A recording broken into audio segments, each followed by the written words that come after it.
Sektor properti di Bali mengalami pertumbuhan signifikan di tahun 2024. Bahkan menurut Direktur BCA Franky Chandra Kusuma, Bali menjadi 3 besar di Indonesia yang sektor propertinya tumbuh signifikan.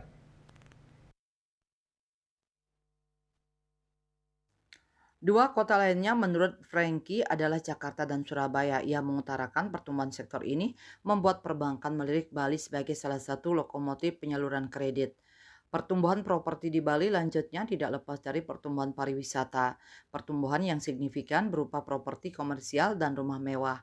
Dikatakannya di Bali tidak hanya pertumbuhan residen, tapi villa juga tumbuh dan investasinya bukan dari masyarakat lokal, tapi dari seluruh Indonesia yang masuk ke Bali. Hal itu salah satu faktor yang menyebabkan ekonomi Bali bisa tumbuh di atas rata-rata pertumbuhan ekonomi nasional.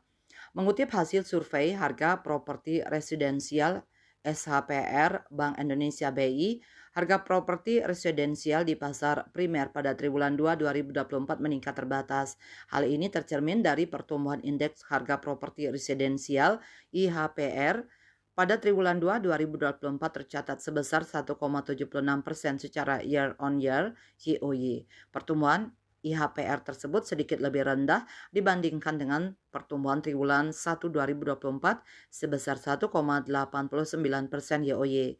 Penjualan properti residensial di pasar primer tercatat tumbuh sebesar 7,30% YoY, melambat dibandingkan penjualan triwulan sebelumnya sebesar 31,16% YoY. Pelambatan penjualan rumah primer tersebut terjadi pada seluruh tipe rumah, terutama pada rumah tipe kecil. Bali Post melaporkan.